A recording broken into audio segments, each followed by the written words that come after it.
Sahabat Oasis Sabda, hari ini adalah hari Minggu Paskah yang kelima. Kita akan merenungkan bacaan-bacaan suci pada hari ini yang mau mengajak kita semua untuk senantiasa memiliki hati yang jernih dan berani berbagi kasih kepada sesama. Saudaraku terkasih, tindakan cinta kasih sekecil apapun pasti memancarkan kebaikan Allah. Bacaan Injil hari ini menampilkan bahwa Yesus mewariskan sebuah perintah baru yang sangat mendalam sebelum penderitaannya. Yesus menegaskan, "Aku memberikan perintah baru kepada kamu, yaitu supaya kamu saling mengasihi, sama seperti Aku telah mengasihi kamu, demikian pula kamu harus saling mengasihi." Saudaraku, kasih mengalir dari Tuhan. Allah adalah kasih. Yesus memancarkan kasih Allah yang begitu luar biasa dan total kepada manusia. Ingatlah saudaraku, kasih mengalahkan kebencian yang dapat menghancurkan kehidupan manusia.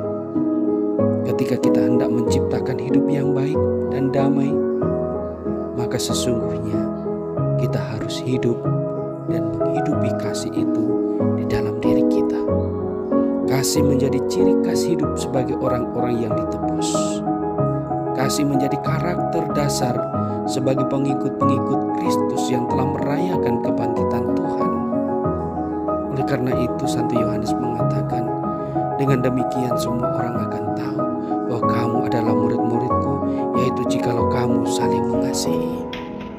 Jadi saudara-saudaraku, hidup sebagai pengikut Kristus adalah hidup di dalam kasih.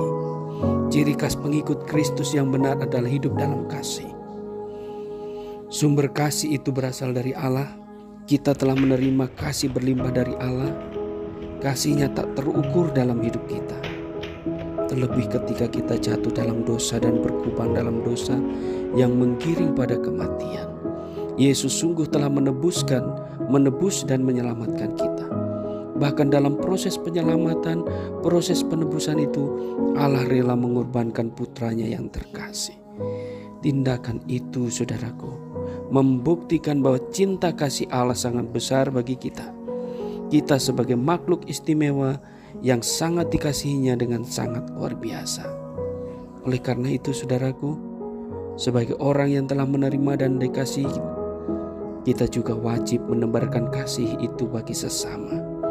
Hidup saling mengasihi pada dasarnya bukan soal perasaan jatuh cinta, perasaan mengasihi dengan sepenuh hati. Kalau soal hanya perasaan, maka kita tidak akan mampu mengasihi sepenuh hati. Tetapi mengasihi adalah soal memberikan diri. Mengasihi adalah soal berkorban.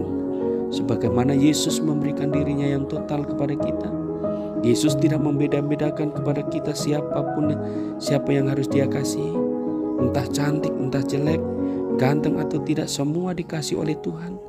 Entah orang miskin, orang kaya, orang baik, orang jahat, semua dikasih Tuhan untuk bertobat dan kembali kepada kasih-Nya, mengalirkan kasih bagi sesama. Oleh karena itu saudara-saudaraku, mengasihi adalah soal memberikan diri tanpa memandang siapa yang kita kasihi. Mengasihi adalah soal memberikan tanpa menuntut imbalan. Sehingga dengan demikian kasih pun akan menebar luas dan tulus. Kasih akan membawa sukacita baik kepada orang yang kita kasihi maupun ke dalam diri kita sendiri. Oleh karena itu saudara-saudaraku, marilah kita hidup di dalam kasih Tuhan dan menebarkan kasih itu kepada sesama. Saat Anda hidup dalam kasih, percayalah, sukacita sungguh akan semakin subur di dalam diri Anda, walaupun secara fisik jasmani kita berada dalam situasi sulit dan penderitaan. Tuhan memberkati. Ave Maria.